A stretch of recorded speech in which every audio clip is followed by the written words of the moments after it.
Hello aspirants, welcome to Sharath Chandra IAS academy. రీసెంట్గా ఆంధ్రప్రదేశ్లోని గొల్లపూడి గ్రామ పంచాయత్కి నేషనల్ పంచాయత్ అవార్డు అనేది రావడం జరిగింది. దీని గురించి ఈ వీడియో ద్వారా తెలుసుకుందాం. National Panchayat Raj day every year April 24న నేషనల్ పంచాయత్ రాజ్ డేని సెలబ్రేట్ చేసుకుంటున్నాం. ఇలా సెలబ్రేట్ చేసుకోవడానికి రీజన్ ఏంటంటే 73rd కాన్స్టిట్యూషనల్ అమెండ్మెంట్ యాక్ట్ 1992 అనేది పంచాయత్ రాజ్ ఇన్స్టిట్యూషన్స్కి కాన్స్టిట్యూషనల్ స్టేటస్ని కలిగించింది. సో ఈ యాక్ట్ అనేది 1993 April 24న ఫోర్స్లోకి వచ్చిందనమాట. సో అప్పటి నుంచి April 24ని నేషనల్ పంచాయత్ రాజ్ డేగా సెలబ్రేట్ చేసుకుంటూ ఉన్నాం. అయితే ఈ ఇయర్ నేషనల్ పంచాయత్ రాజ్ డేని మధుబని డిస్టిక్ ఇన్ బీహార్లో సెలబ్రేట్ చేసుకోవడం జరిగింది. So for the first time ministry of Panchayat Raj వాళ్ళు నేషనల్ పంచాయత్ అవార్డ్స్ని తీసుకొని రావడం జరిగింది. ఇందులో 3 కేటగిరీస్గా డివైడ్ చేశారు ఈ అవార్డ్స్ అనేవి. దీని గురించి చూద్దాం. Special category national Panchayat awards 2025. First one Atmanirbhar Panchayat special award. దీన్ని ఎవరైతే ఏ గ్రామ పంచాయత్స్ అయితే ఓన్ సోర్స్ ఆఫ్ రెవెన్యూని జనరేట్ చేసుకుంటున్నాయో ఆ గ్రామ పంచాయత్స్కి ఈ ఆత్మనిర్భర్ పంచాయత్ స్పెషల్ అవార్డ్ అనేది ఇవ్వడం జరుగుతుంది.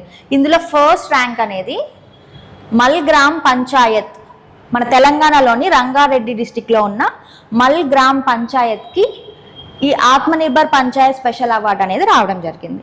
ర్యాంక్ 2 హత్భద్రా గ్రామ పంచాయత్ మయూర్భంజ్ డిస్టిక్ ఒడిస్సాలోని ఈ డిస్టిక్కి ర్యాంక్ 2 అనేది ఇచ్చారు. ర్యాంక్ 3 గొల్లపూడి గ్రామ panchayat in Krishna district Andhra Pradesh. So rank 1 and rank 3 అనేవి మన టీజీపీఎస్సీ అండ్ ఏపీపీఎస్సీ ఎగ్జామ్స్కి చాలా ఇంపార్టెంట్.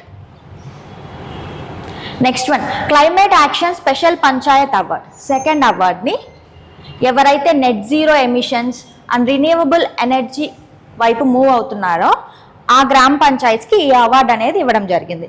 ఫస్ట్ ర్యాంక్ దవ్వా గ్రామ పంచాయత్ గోండియా డిస్టిక్ మహారాష్ట్ర. ర్యాంక్ 2 బిరదహల్లి గ్రామ పంచాయత్ హసన్ డిస్టిక్ కర్ణాటక. ర్యాంక్ 3 మోతీపూర్ గ్రామ పంచాయత్ సమస్తీపూర్ డిస్టిక్ బీహార్. వీటికి సెకండ్ కేటగిరీ అనేది ఇవ్వడం జరిగింది, అంటే క్లైమేట్ యాక్షన్ స్పెషల్ పంచాయత్ అవార్డుని ఇచ్చారు. నెక్స్ట్ వన్ పంచాయత్ క్షమత నిర్మాణ్ సర్వోత్తమ్ సంతాన్ పురస్కార్. ఈ అవార్డుని 3 ఇన్స్టిట్యూషన్స్కి ఇవ్వడం జరిగింది. ఎవరైతే లోకలైజ్డ్ ఎస్డీజీ గర్ల్స్ని ఇంప్లిమెంట్ చేస్తున్నారో ఆ ఇన్స్టిట్యూషన్స్కి ఈ అవార్డు అనేది ఇచ్చారు. ఇందులో ర్యాంక్ 1గా Kerala institute of local administration Kerala, ఈ ఇన్స్టిట్యూషన్కి ర్యాంక్ 1 ఇచ్చారు. Rank 2 state institute for rural development and Panchayat Raj Odisha, దీనికి ర్యాంక్ 2ని ఇచ్చారనమాట. Rank 3 state institute of Panchayat and rural development Assam. ఈ 3 ఇన్స్టిట్యూషన్స్కి పంచాయత్ క్షమత నిర్మాణ్ సర్వోత్తమ్ సంస్థాన్ పురస్కార్ అనేది ఇవ్వడం జరిగింది. సో ఇలా ఈ అవార్డ్స్ ఇవ్వడం ద్వారా ఏవైతే గ్రామ పంచాయత్స్ ఉన్నాయో వాటికి ఇన్సెంటివ్స్ ఇవ్వడం, అలానే వాళ్ళ ఎఫర్ట్స్ని గుర్తించడం జరుగుతుంది. Thank you.